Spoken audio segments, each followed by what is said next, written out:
The technology with the holiday lights, and just lighting in general just continues to evolve. And with the use of LED lighting, and those becoming much more used with, rather than the incandescent bulbs, we're just seeing there are just so many great colors, and the technology in terms of controllers and things like that.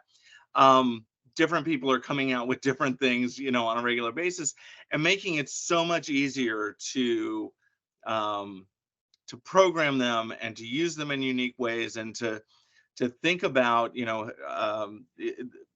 fascinating ways that you can actually use them, other than what you might have thought about, typically. So that's one of the things that I really enjoy, because Trey Fromy really does a great job. He's a visionary with regard to some of these ideas and everything. But in terms of the practicality, sometimes it's like, well, now you've designed it, how do we do it? And so that's where I come in and get to work to actually try and figure out, this is a fantastic idea. How do we really make it happen?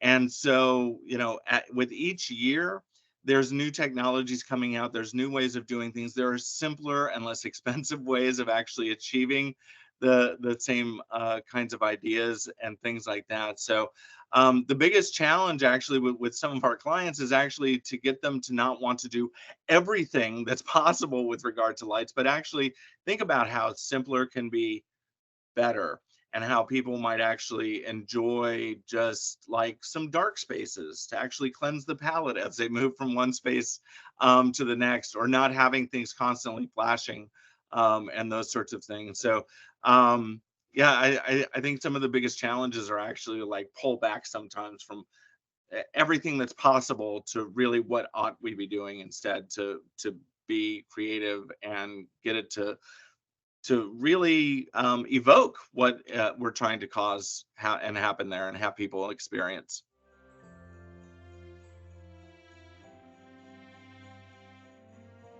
So I've spent more than 20 years in my career actually working with public gardens across the country. So and so many of the gardens actually had light shows associated with them. So I got my graduate degree at the University of Delaware through the Longwood Graduate Program at that time, and Longwood Gardens had a light display at that time. Again, celebrating the garden at a season when people wouldn't normally think about, going to the garden. So and again, calling attention to those special features. And that show has, completely transformed over time. And then my first directorship at Green Bay Botanical Garden, they had a light show in place. Garden of Lights is what they called it, and just these magnificent frames that were actually made in the shapes of different flowers and those sorts of things. And so that was great. And so just really keeping in touch with that whole idea of having these shows at a season, during a season when, a lot of people aren't thinking of going outside or going to the garden or something like that, and really thinking about how do you continue to design these in a way that is celebrating the institution, the garden, the specialness, and not just throwing a bunch of lights everywhere.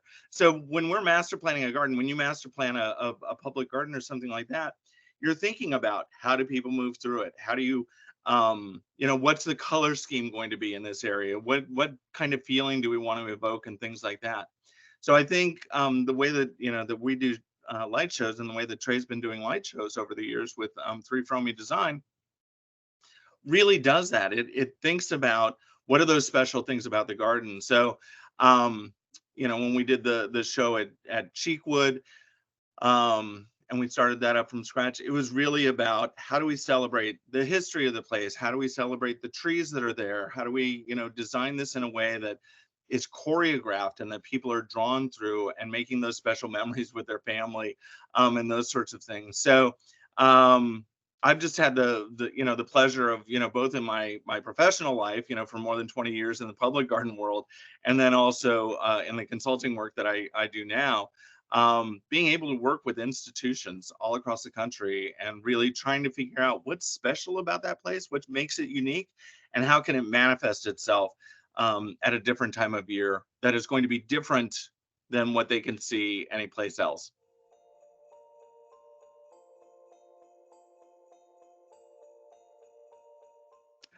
So one of the things that I really love about the show is one of the favorite features of I think for everybody there, and that's the spires that are in the garden shortly after you come in through the entrance, and they are dotted across the lawn, and then they actually go out over a small pond, and so you get this great reflection coming off of the pond. And it's really this wow kind of experience as you're coming through that entrance, and then you just turn a little bit and you see these as they're coming across the lawn and then into the pond, and the reflections off the water are just amazing. And it's not something that you're going to see at your typical light show, so it's really celebrating the garden. But also, Fernwood just has these magnificent trees, and the staff and the team there do a wonderful job of actually wrapping the trees, essentially from the base of the trunk all the way out to the tips. So that it's really just calling attention to the form of that tree, and the various ways that the branching patterns are, and those sorts of things. So I think because of the special nature of the trees and everything that are at Fernwood, drawing attention to those natural resources that are already there and calling attention to them in a way that you wouldn't see them at another time of the year, or you might just ignore them because they don't have their leaves on it or something like that. So those are some of the things that I really like about Fernwood show.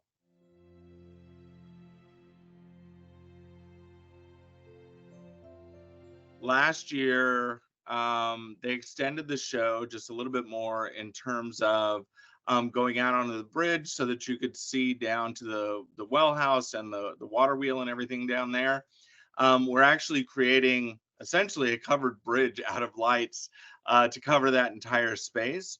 So that's really exciting, and that's going to be really dramatic for them as well. And then there's just other enhancements that are going on. There's some light changes, but also the whole welcoming sequence as you come into Fernwood. You'll actually you'll notice the entrance to off of the road.